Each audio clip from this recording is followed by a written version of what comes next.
In this video, I'm going to talk about what a stroke actually is, the four main types of strokes, and their specific pathophysiology.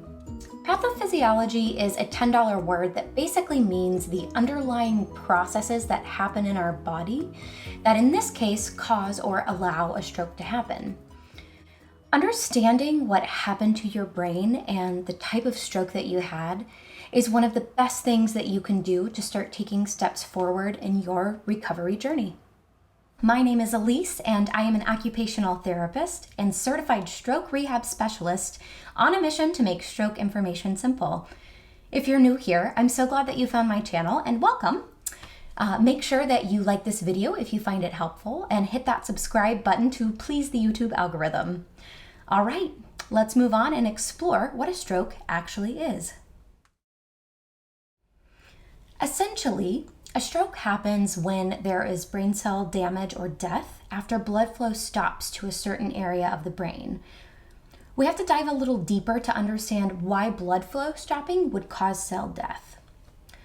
Think about your blood vessels like a highway, carrying blood cells, nutrients, cell waste, and hormones. Our blood cells carry oxygen to other cells in our body, and they exchange fresh oxygen for the cell waste byproduct carbon dioxide. Our body cells need oxygen to do their functions and keep us alive. Understanding how our cells get oxygenated is a little bit more complicated topic that I won't get into today, but if you'd like to know more, leave a comment below and let me know. So we've established that oxygen is kind of important to our survival as human beings. Our brains especially depend on lots of oxygen to be able to perform all the many necessary functions they're responsible for.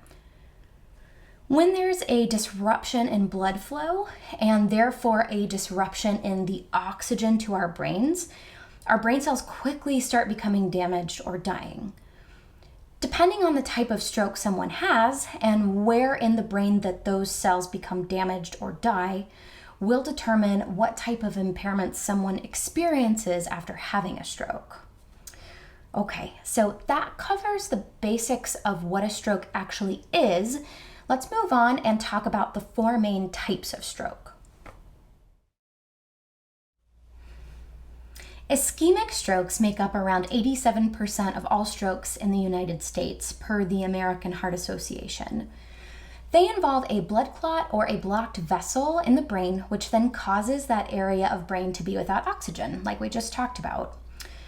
There are two primary types of ischemic strokes, thrombotic and embolic. A thrombus is a blood clot that forms in a blood vessel and doesn't move, hangs around where it's formed. When a thrombus forms in the brain, that can result in a stroke. This type of stroke can have either a sudden onset or be gradual over the course of several hours or even days. A thrombus that forms in the really small vessels deep in the brain and causes stroke is called a lacunar infarction. Lacunar infarctions, weird name, but they most often occur in the small vessels of the basal ganglia, internal capsule, thalamus, and the brainstem. Thrombotic strokes most commonly occur in adults who have high cholesterol, diabetes, or atherosclerosis, which is when fatty plaques deposit in your blood vessels. The second type of ischemic stroke is embolic, and an embolus is a particle, most often a blood clot, but they can also be air, fat, or bacteria. In an embolic stroke, the embolus forms in one area of the body and travels to another part of the body. In the case of a stroke, that means that the embolus becomes lodged as it moves through the body and travels through smaller blood vessels into the brain, which essentially will end up blocking off blood flow. In contrast to a thrombotic stroke, someone who has an embolic stroke will typically see an abrupt onset of symptoms versus a gradual onset. So, those are the basics of ischemic strokes. Let's move on and talk about hemorrhagic strokes and what makes them a little bit different. Hemorrhagic strokes make up around 13% of all strokes in the United States, per the American Heart Association. In general, hemorrhagic strokes involve a weakened blood vessel that ruptures and causes a brain bleed. That bleed starves that area of the brain of oxygen, like with an ischemic stroke, although through different mechanics. There's also a secondary complication that occurs with hemorrhagic strokes. They also put pressure onto the brain tissue because of that blood in the brain space, which can result in brain cell death or damage. Our brains are pretty well encapsulated in our skull, and this is usually a very good thing. We have a lot of protection around our brains. However, when someone has a hemorrhagic stroke, that buildup of blood in the brain and the skull creates pressure because of that encapsulation. So it works against us in a hemorrhagic stroke.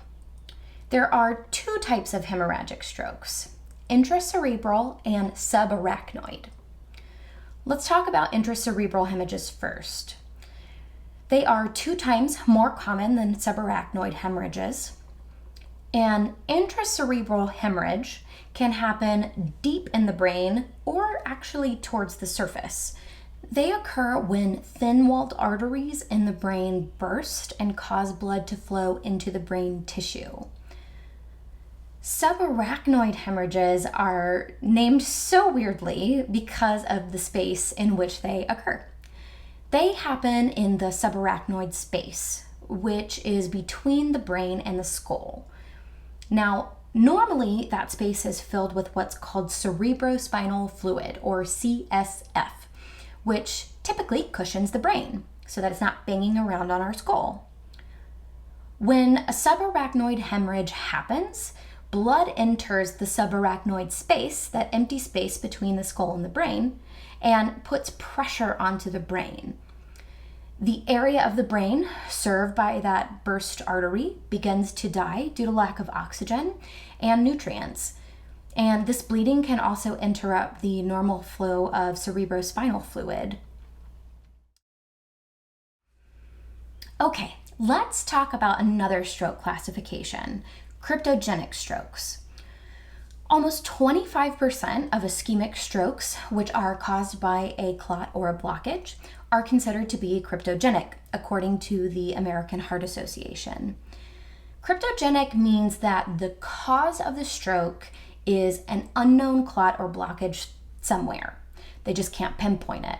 Your doctor will conduct diagnostic imaging like an MRI or CAT scan and blood work to determine if a cause can actually be found.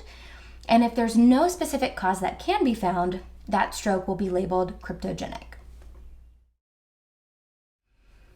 The last stroke classification I'll cover today is a transient ischemic attack, or a TIA. A TIA is also known as a mini stroke. This is when a blockage occurs temporarily in the brain due to a clot or a blockage, but symptoms typically resolve. Some people have no symptoms at all, while others have severe symptoms similar to having a full-blown stroke. But the difference between a TIA and a full-blown stroke is that the symptoms either don't last or they won't be as severe when that clot clears. If you're aware that you've had a TIA, it's incredibly important to take it as a warning sign. It typically signals that an actual stroke is sometime in the future. So taking preventative measures now, like eating a healthy diet, getting enough physical activity, and staying on any prescribed medications can really help to reduce the risk of future strokes. All right, that's it for today. I hope that this overview gives you a clearer picture of what a stroke actually is and the 4 main types of strokes. Like I said before, understanding what happened to you or to one of your loved ones can help you advocate and better communicate what you're experiencing. Thank you so much for watching, and I will see you next time.